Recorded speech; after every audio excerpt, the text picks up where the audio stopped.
It's been a long day of adventuring, and finally you find yourselves in a tavern, surrounded by friends that you haven't seen in a very long time. You have finally returned to the town that you once lived in.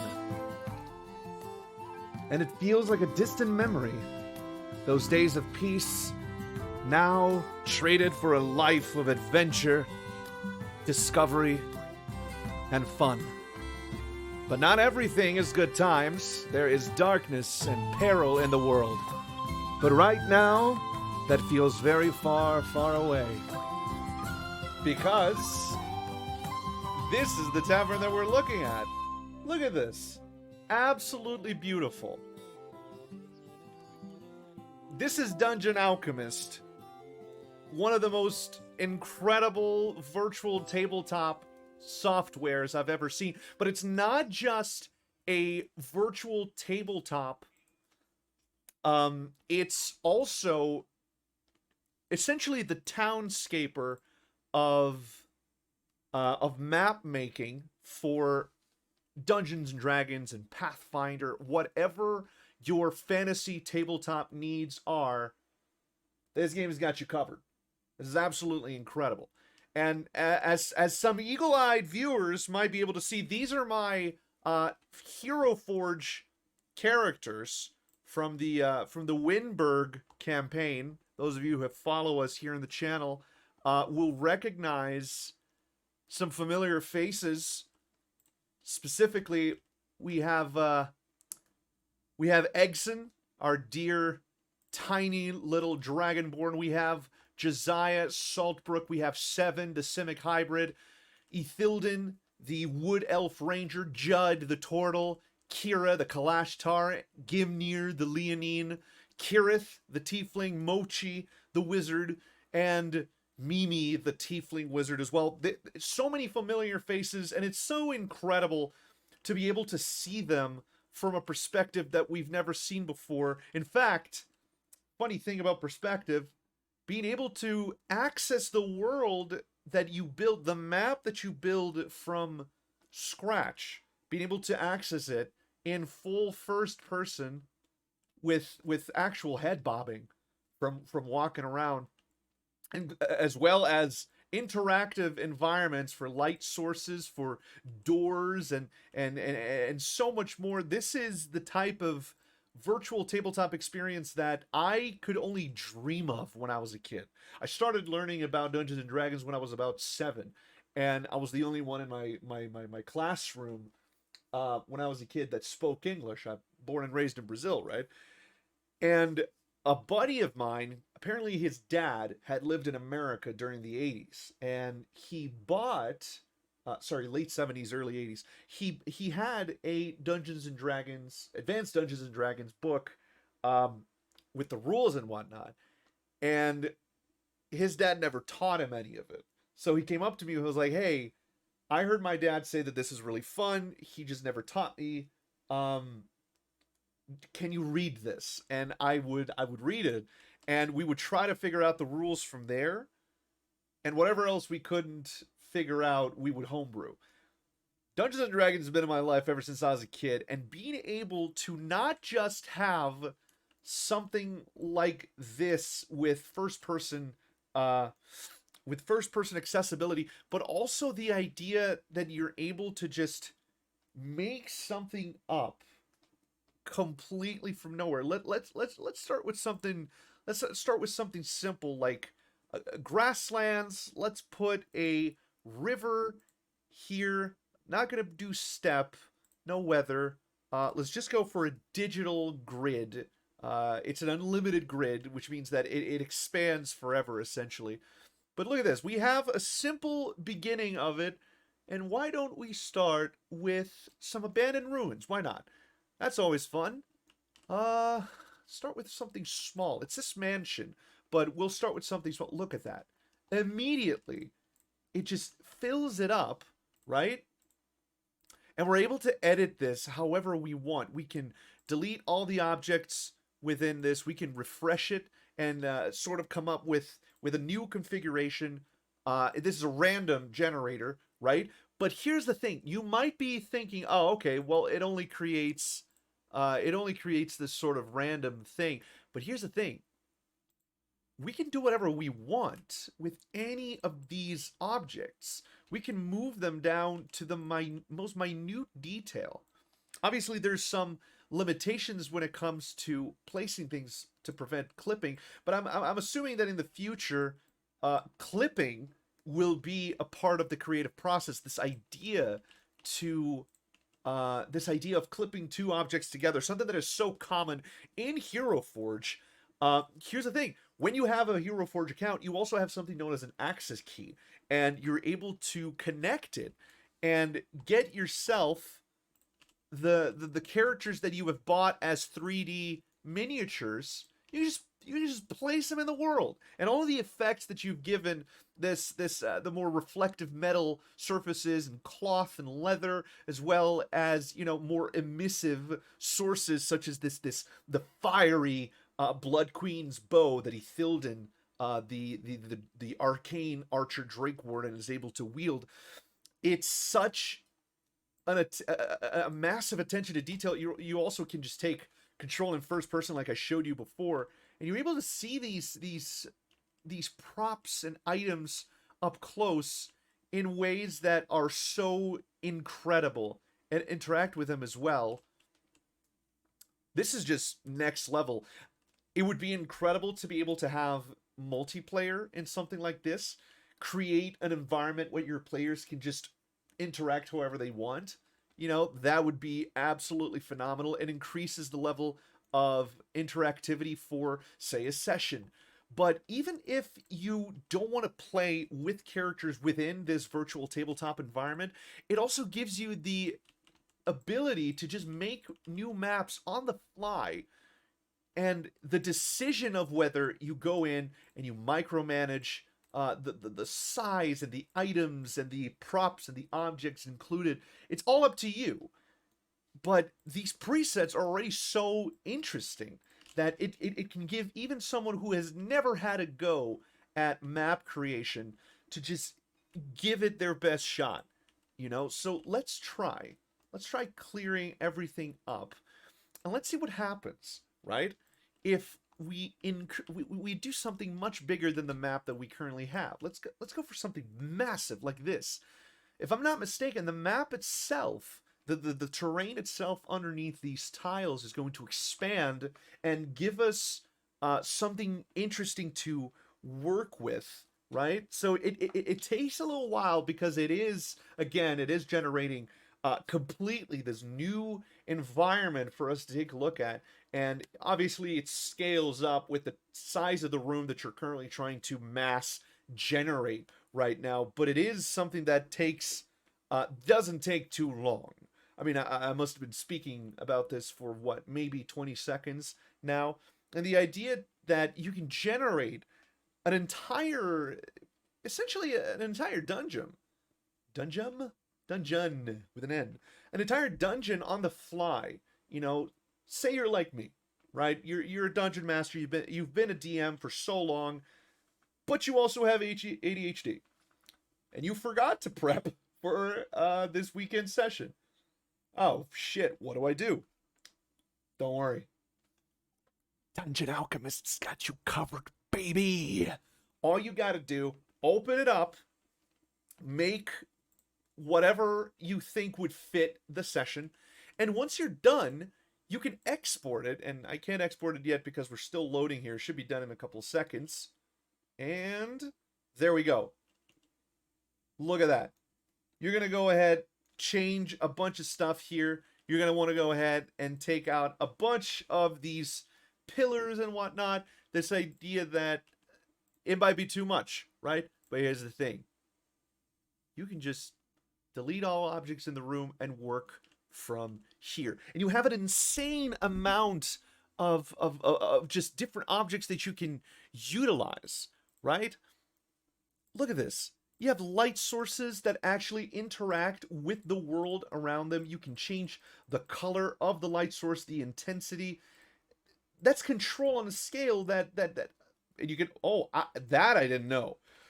You can also scale the objects based on what you need them to be. So it can be a teeny tiny little candle, or it can be a massive candle, and the emission of light changes depending on the size as well. So you can have, well, actually, it's independent from the size. Here's a correction. Independent of the size, the only thing that changes is the dynamic casting of shadows, right? So if we were to have, for example, let's try something simple like a bar stool right here. As you can see, the lighting is completely dynamic. Look at that. You can even place it on top and it affects how it works. And the size of it also affect the dynamic lighting.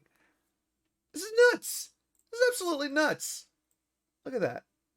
Intensity, size, emissive part. You can also add effects and particles. This is nuts.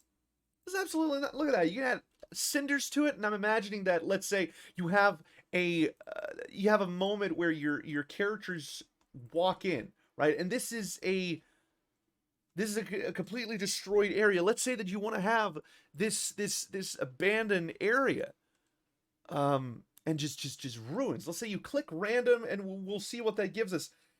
This could be in the middle of a field, and right here you could have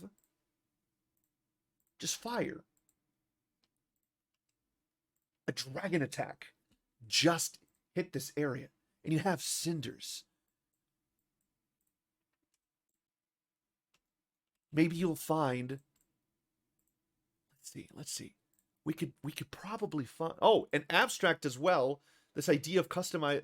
And if I'm not mistaken, you could apply your own textures to it. Yes, you can. You can apply your own textures. You can download texture templates, and it throws you into a website that has an explanation of how to utilize these customizable pieces. And I'm looking at it right here. I have a second screen over here on the side. This is insane. The amount of dedication that has gone into this. I'm wondering now if you can also. Oh, I see. You can paint, meaning that you place multiple items at once. That is nuts. That is absolutely insane. This idea that, wow. I'm not even joking here, man. I'm learning things because I just got this. The developer for Dungeon Alchemist was so graceful. Oh, there's a little spider on my wall. That's cute. It's a little jumping spider. The developer for Dungeon Alchemist. I've been making the spider lair, and that little spider must have seen it now that it wants to. Yeah, there it is. See it? There it is. You can come over here and get in on that action. um, no, but the idea that, oh my God, and you're able to just make a courtyard like that. You could have. That is nuts. That is so cool. Place a door that is interactive, whether from this perspective or another. See, my ADHD right now is messing with me because there is so much cool stuff that I don't want to stop. I want to go ham. I want to go nuts on it. And from here, we can do something even more interesting, right? We can go for that idea that we were looking at earlier. We can have this great hall for a tavern, and it immediately populates it. It even has like the area where you go to talk to the barkeep. And let's say we want that barkeep to be there. We can find here in NPCs, we can find a tavern barkeep to just have. We can just make it happen. And now one of the things that I really want to show everyone is you can have it oops, sorry. There we go. You can have it just in a completely 2D sort of way, right? These are trees, and you guys saw that it came up all the way, but here they're completely 2D. Or you can have the 2D from a top view like this, but with the perspective. You see how it's like you see it warping depending on the perspective that you're on. Or you can just have it like that, completely 2D. But here you get this unmitigated level of control over. This is just so much fun. I am loving every second of this.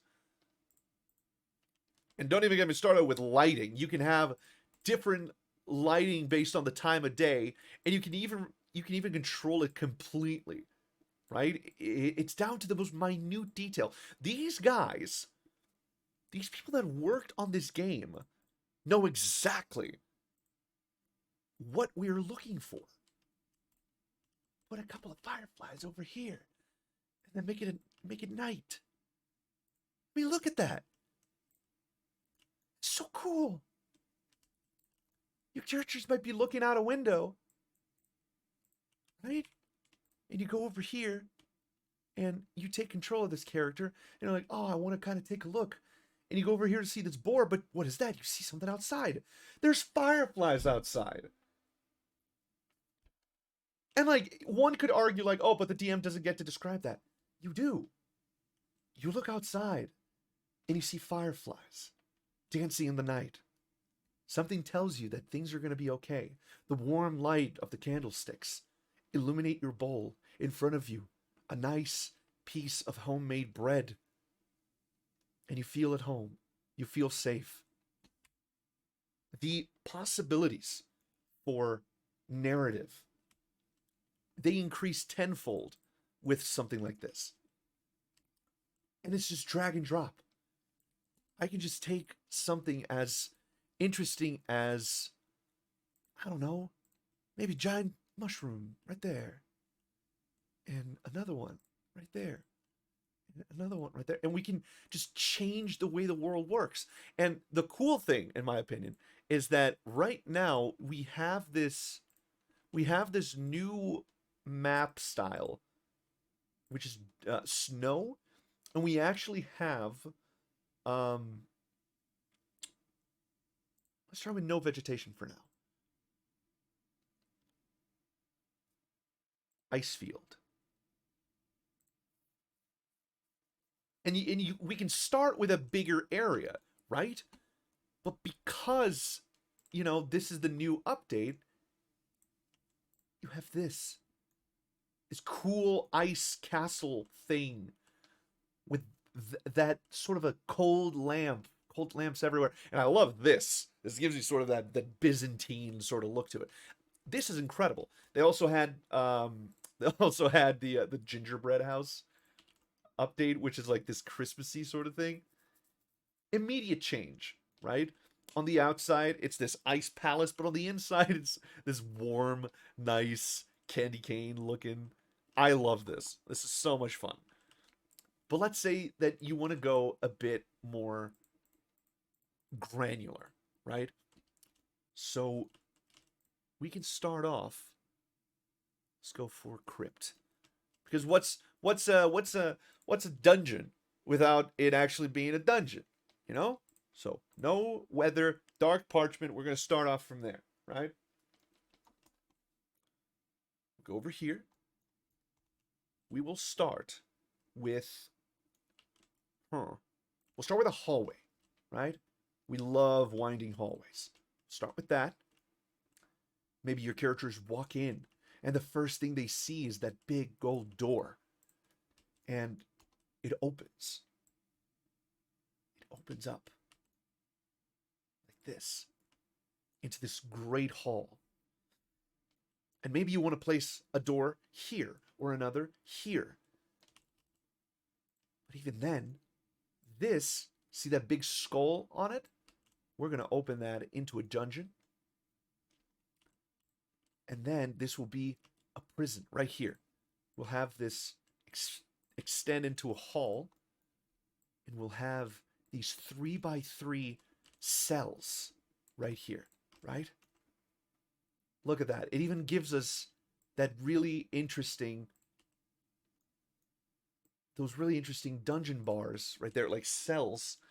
And it lets us just take complete control over this. Like, I know that I know that it sounds like a hard sell, but Jesus fucking Christ, this really feels really satisfying. Really, really. We can then have a chapel right here, right? And you might be thinking, why are the dungeon cells right here? Huh? It's because the burial cell, the burial chamber, right here. And once you get through this, you notice, why are all the cells empty? Maybe there's something here that we want to get to. We go over here. We do a treasury. This nice old treasury where, oh, this is what we want, right? Even the Ark of the Covenant is here. But as soon as they touch this cursed gold, they're doomed. They are doomed! Because then the entire dungeon shifts. And once maybe these doors don't lead to where they supposedly lead to. Look at this. We can have these maze-like areas. Dead ends here and there. Oops.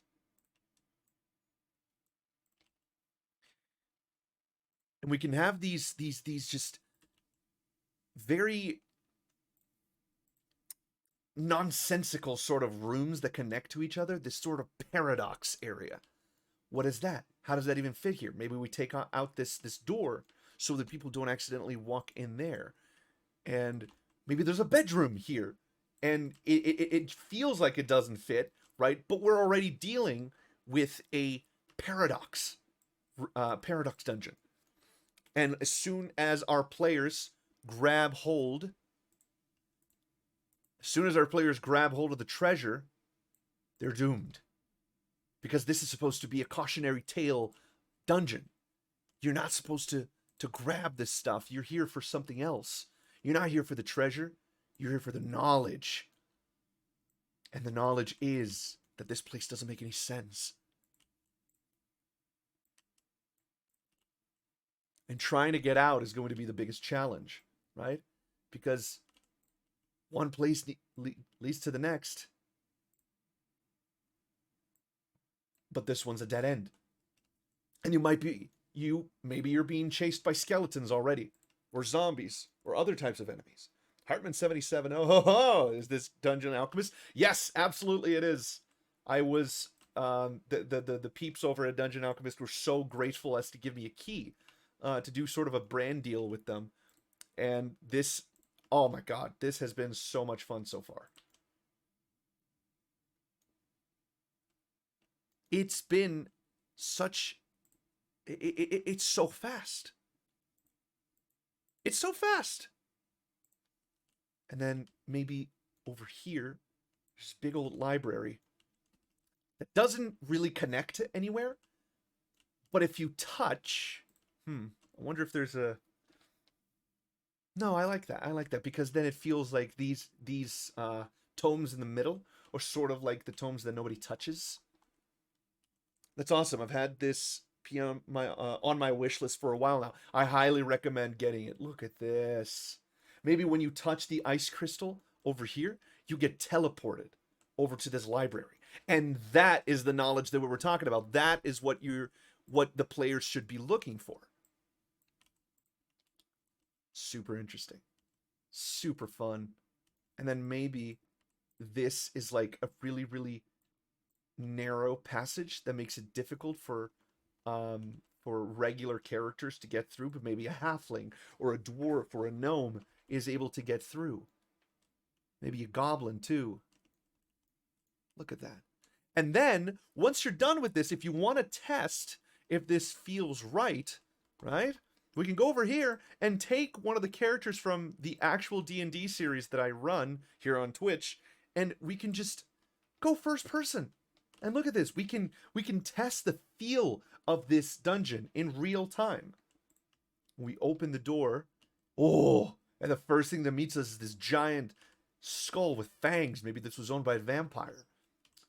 Okay, I'd remove this pillar here because, you know, this idea of, ooh, big room with 2 doors. Which one do we go through? We're going to delete that one in a bit. Screw it. We'll go this way. Go straight. Oh, there's a door right here. Maybe we go down this way. Oh, but what's this? A dead end? But what if it's not? What if this right here, what if we take a page from Dark Souls and Elden Ring, and this wall is actually illusory? It's an illusion. You hit it once, and bam! You show up somewhere else. Maybe you do get thrown through this wall, and whoa! This was an illusory wall. And you open this door, and what's that? That is a new door. You've never seen a door like that before in this dungeon. So we're going to open it. Whoa! This does not fit the theme. And then maybe you take a drink from the fountain. Maybe the fountain has a 1d8 effect. Maybe it's a potion. And there's a moment in Tomb of Annihilation where something like that happens. Maybe on a 1, it hurts you, deals a ton of damage. Maybe on a 5, it gives you like a really cool ability for a while. There's tons of different possibilities. And then you get to the end of this, and you're like, wait a minute, I know my way around this. And you hit this one again. And it is an illusory wall, and you find a dissection laboratory behind it. And you gotta wonder, what the hell is this place, right? You might be wondering, what are these cages for? Who is this? What is this story? Huh? Where does this go? But then you see another door, and you go through it. And you see this. And you hit it, but nothing happens. Okay. Maybe not everything is an illusory wall. You go through here, and what the hell? You go through. And you go over here, you have that hallway to go down. Or this. What is this? It's all made of ice. You click on it, or you touch it, and you get teleported all the way to a library. And whoa! Where am I? You see all these tomes, and maybe this is your quest. The entire time you were looking for this. And this is the book that you've been looking for this entire time. Maybe this is the tome that the king sent you to find. But what's this? You also see a book on the bookshelf that talks about your family tree. How is that even happening? How is that a thing? Why? And then you find it, you read it, and your family tree doesn't stop on you, but you don't have any kids. It shows 10 generations after you. And one of them is a tyrant. There's a whole biography on them. The destroyer of worlds, the scourge of everything. And as soon as you come out, you walk through this door, but you don't appear where you thought you would. You appear back here. And you remember this room.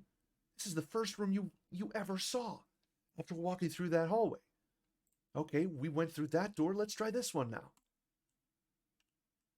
And you open it. Is this a prison? A prison for what? For whom? What are these bones? What happened here? And as you go through these cells, you realize they're empty. Huh. But there's bones everywhere. Either everyone that was in here is gone because they escaped, or they're all dead. You go into the next room. It's a chapel with gargoyles of demons and an altar. Maybe in this altar you find a book detailing the sacrifices that were being done here. And you walk through this room and you find these tombs, all of them with the same face, and burial jars. But what's that? There's a door. Oh, and some water over here. Maybe there's another potion with new effects. You go over here, you open this door. Treasure. The likes of which you never expected to find here. Mountains of gold. And you are foolish enough to touch it. As you touch it, the entire room rumbles, and you look around and you hear the staggering masses behind you as the crypts break open one by one, just and as they all open, skeletons and these crawling masses come out, and they all warned you of the folly of greed. And they come out and they all start fighting you, and you roll for initiative, and you have to fight your way through, having to remember the way out.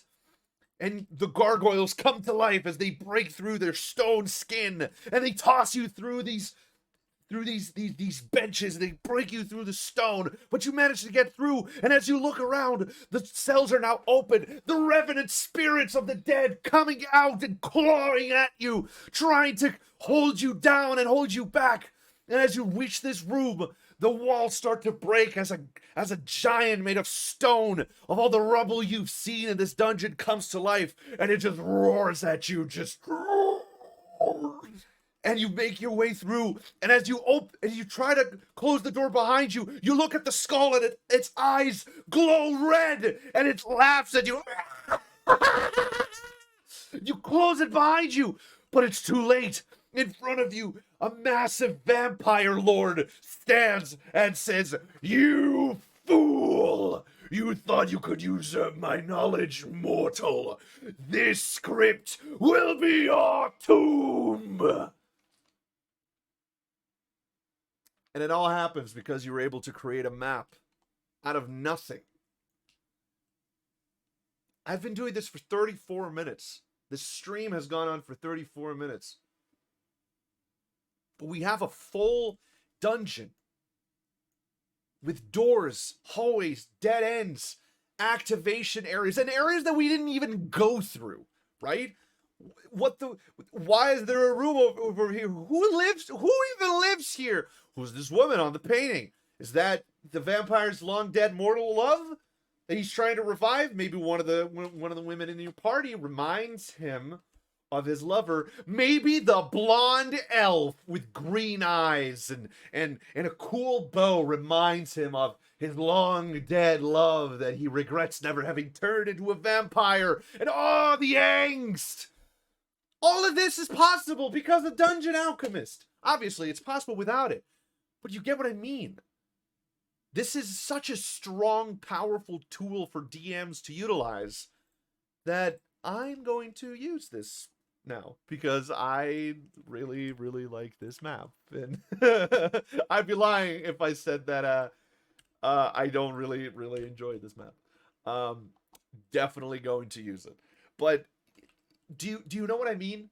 This is the type of thing that facilitates, that makes the barrier of entry for new DMs that are just testing out the waters and trying to figure out how to make an effective map build. This helps them test it out, because not only can they have an overview, they can have an in-person look.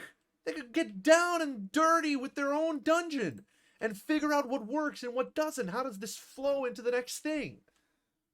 And so far, it really flows, in my opinion. I really, really enjoy it. Oh, Dungeon Alchemist. There it is. Thank you. Thank you so much for the follow, bud. This is absolutely fantastic. This is absolutely fantastic. Look at this. Oh, whoops. See, and here's the thing, right? The human element never goes away. You still have to go in and make tiny changes. But that's what DMs love, right? This is giving DMs the ability to create a foundation from nothing so quickly. And there's already so many generators online and on the internet and whatnot, and it just gives you, it gives you something much more rudimentary than this, right? Here, it gives you a complete foundation for you to work through, right? It doesn't do the work for you, it just gives you a suggestion.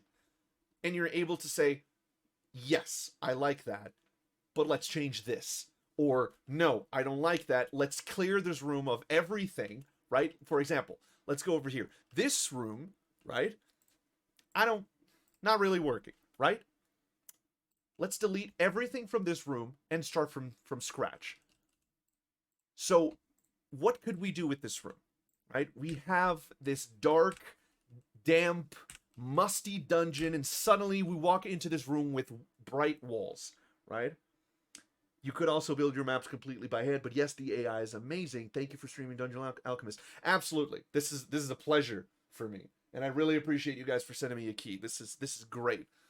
Um, I run a Dungeons and Dragons stream every Saturday, and I'm only going to be using this to create my maps now. The only thing I would really enjoy would be to be able to export it into tabletop simulator, right? Because that's something that I use a lot.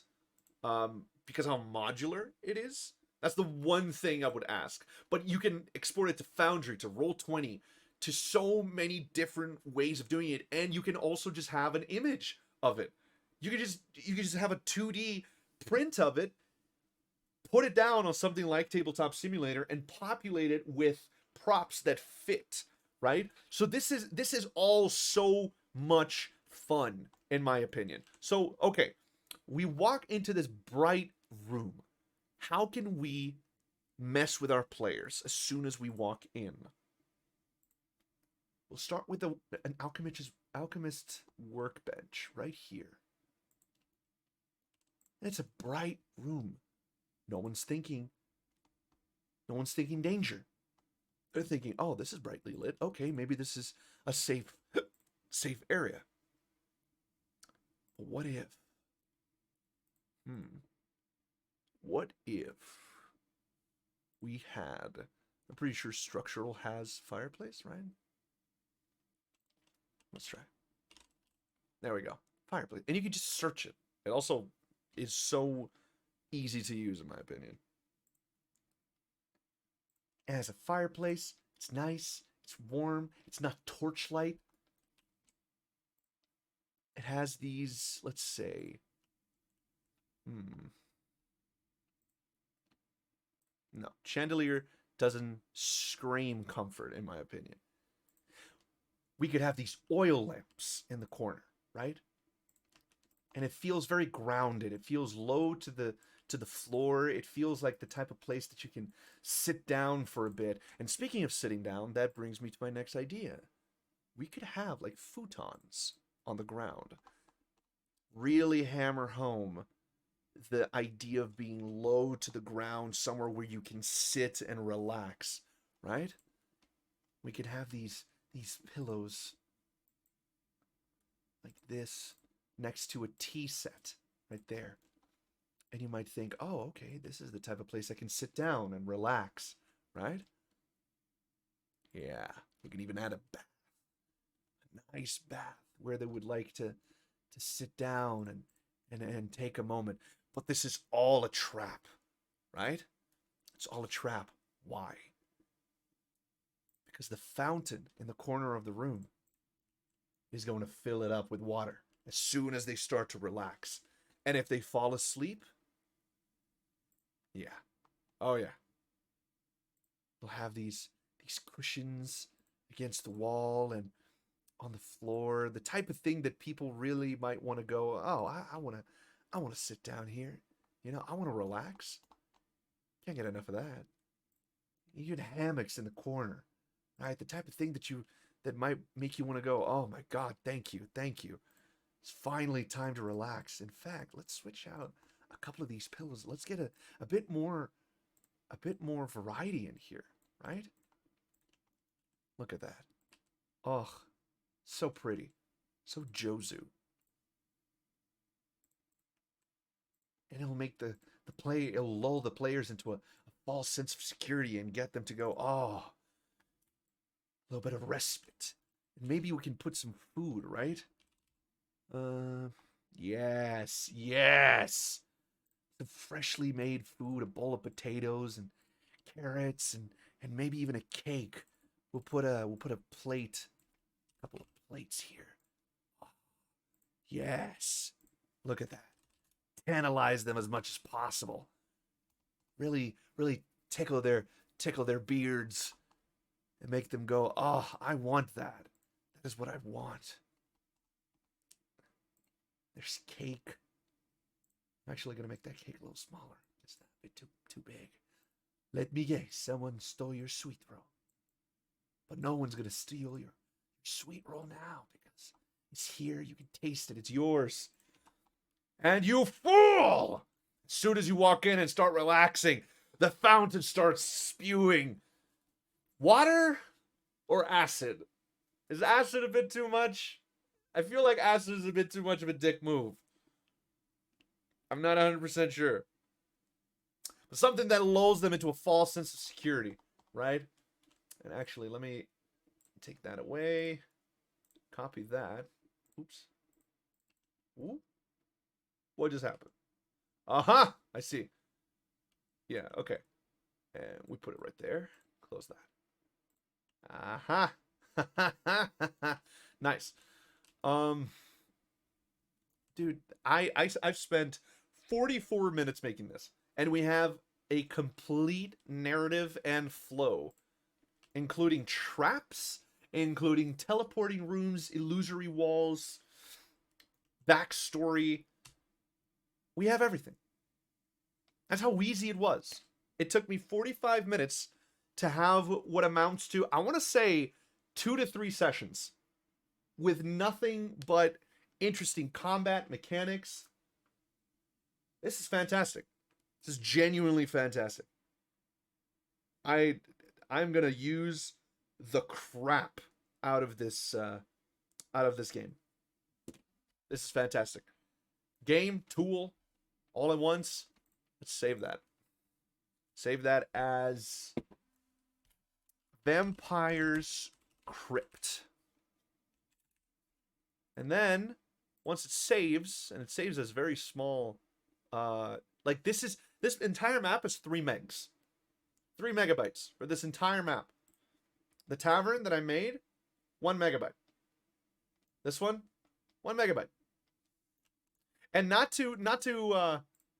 a reminder, emissive textures from Hero Forge are actually lights in here. And everything in world reacts. See here on that Warforged's head? It reacts to the light sources in reflections. This is nuts. It's absolutely nuts, and it's I am so glad that I've been sponsored by them, because it's so much fun, and I wouldn't give it up for the world. All right, yeah. Cool. This is all the time I have for today for this. I am going to stream, I believe, Red Dead Redemption 2 later tonight.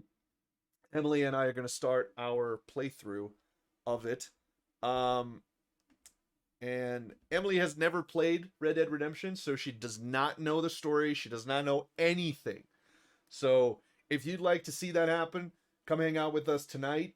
Emily and I are going to start doing the series where we play through games from beginning to end, so that she can get the story, she can get the experience, and yeah. Thank you for being here. I appreciate you all, and I'll see you in the next video. Take care, everyone.